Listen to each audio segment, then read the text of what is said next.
మంచి ప్రతిరోజు ఆ టాయిలెట్ పేపర్లో ఏ విధంగా రాస్తారంటే ఒక రోజేమో కర్త కర్మ క్రియ మొత్తం రాజకేశ్ రెడ్డి అని రాస్తారు.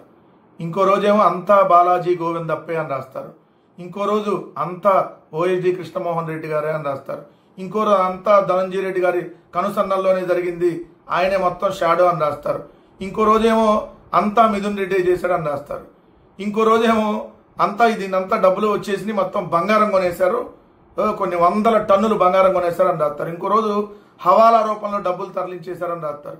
ఇంకో రోజు తాడేపల్లిలో మొత్తం కింద పాతి పెట్టేశారు, డబ్బులన్నింటినీ ఎవరికి కనిపెట్టలేరని చెప్పి రాస్తారు.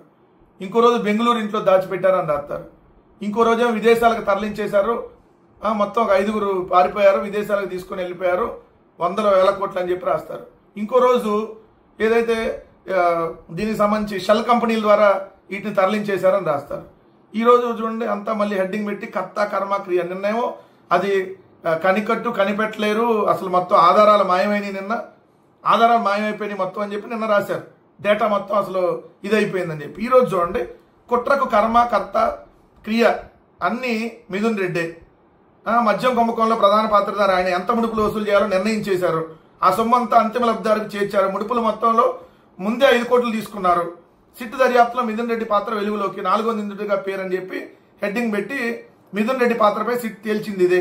దోపిడీకి వీలుగా విధాన రూపకల్పన చేశారంట, ముడుపుల వసూలు ముందుగా అంచనా వేశారంట, ముడుపులు ఇచ్చే కంపెనీలకు ఆర్డర్లు ఇచ్చేలా చేశారంట, ముడుపుల సొమ్ము బిగ్ బాస్ చేతల్లో ఈయన కీలక పాత్ర అంట. ముడుపుల సొమ్ము అంతా పిఎల్ఆర్ గ్రూప్ లో కంట. నంద్యాల ఎస్పీఓ అగ్రో ఇండస్ట్రీస్ వ్యాపార పన్నుద్దన అభివృద్ధి కోసం అరబిందో గ్రూప్ ద్వారా నాటి ముఖ్యమంత్రి జగనే 45 కోట్లు రుణం ఇప్పించాడు. ఎంత బూతు వార్త! అసలు మన టాయిలెట్ పేపర్ అనేది అందుకనే కదా. అసలు డబ్బులు జగన్మోహన్ రెడ్డి గారికి ఏం సంబంధం? జగన్మోహన్ రెడ్డి గారు ఇప్పించారు అరబిందో వాళ్ళ నుంచి. అసలు వాళ్ళకి డబ్బులు తీసుకునే అవసరం కూడా లేదు. వీళ్ళకి ఎవరు ఇప్పించలే డబ్బులు. ఆల్రెడీ వందల కోట్ల రూపాయలు, వేల కోట్ల రూపాయలు కాంట్రాక్టులు చేసేటటువంటి వాళ్ళు మిథున్ రెడ్డి గారు బై బర్తే గోల్డెన్ స్పూన్. సో ఆయన పుట్టేటప్పటికే పెద్దిరెడ్డి గారు వ్యాపార సామ్రాజ్యంలో ఉన్నారు, అనేక రకాల వ్యాపారాల్లో.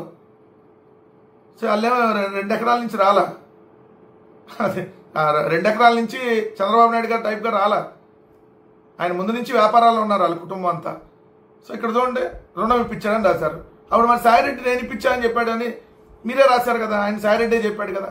అంటే ఇష్టం అంటే ఎవరికి 5 కోట్లకు సంబంధించి ఆయన ఆల్రెడీ సిట్ విచారణ సందర్భంగా ఆయన వివరణ ఇచ్చాడు. సిట్ ఆల్రెడీ అడిగింది, ఓ కంపెనీ నుంచి మీ కుటుంబ వ్యాపార సంస్థ పిఎల్ఆర్ గ్రూప్కి 5 కోట్లు బదిలీ అయ్యాయి కదా ఎందుకని అడిగితే, అవును ఆ సంస్థ మా కంపెనీతో కలిసి నిర్మాణ కాంట్రాక్టులు చేయాలని భావించింది, అందుకు అగ్రిమెంట్ కుదుర్చుకుంది. కాంట్రాక్ట్ పనులు ఈఎండి బ్యాంక్ గ్యారంటీ కోసం 2019 నవంబర్లో 5 కోట్లు చెల్లించింది. కానీ కోవిడ్ వ్యాప్తితో పనులు చేయలేకపోయింది. దీంతో 5 కోట్లు తిరిగి ఇచ్చేసాం. ఆ కంపెనీ నుంచి ఎలాంటి ప్రయోజనాలు పొందలేదు, అందుకు ఇవే ఆధారాలని చెప్పి అగ్రిమెంట్ కాపీ బ్యాంక్ లావాదేవీల రికార్డులు చూపించారు. ఇందులో నిబంధనలకు విరుద్ధమైంది ఏమీ లేదు. ఇప్పుడు సిట్ దర్యాప్తు చేస్తుందని మేము 6 ఏళ్ల క్రితం అగ్రిమెంట్లు చేసుకోం కదా, ఇదంతా పారదర్శకంగానే సాగినటువంటి వ్యవహారం అని చెప్పి క్లియర్గా విత్ ఏదైతే ప్రూఫ్స్ అన్ని మిథున్ రెడ్డి గారు చెప్తే మళ్ళీ దాంట్లో 5 కోట్లు ముడుపులు ముట్టాయి.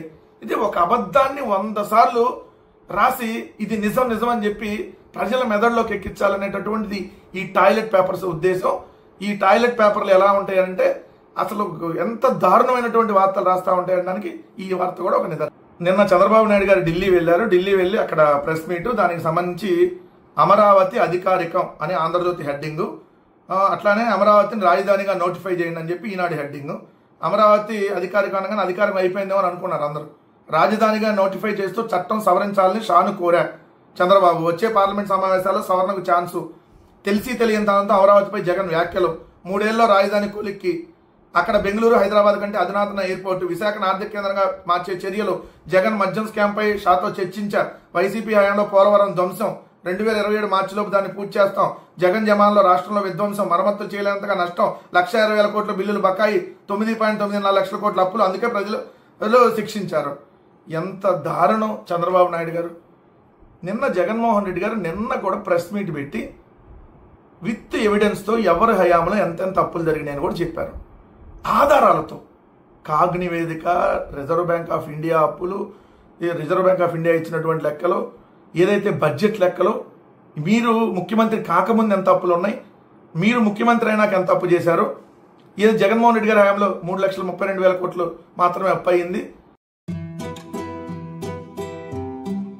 They say love is intense and calls for deep, grand gestures. But true love, it's hidden in the moments we often overlook. Waiting to be noticed. It's in the curve of a smile that lights up everything.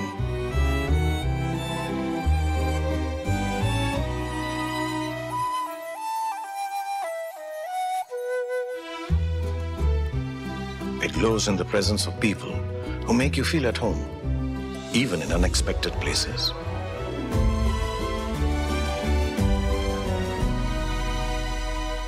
Love is simple. Love is effortless. It's the soft voice reminding you just how special you are. Love is sharing your inner sparkle with the world. Love is light, candor, lifestyle, jewelry.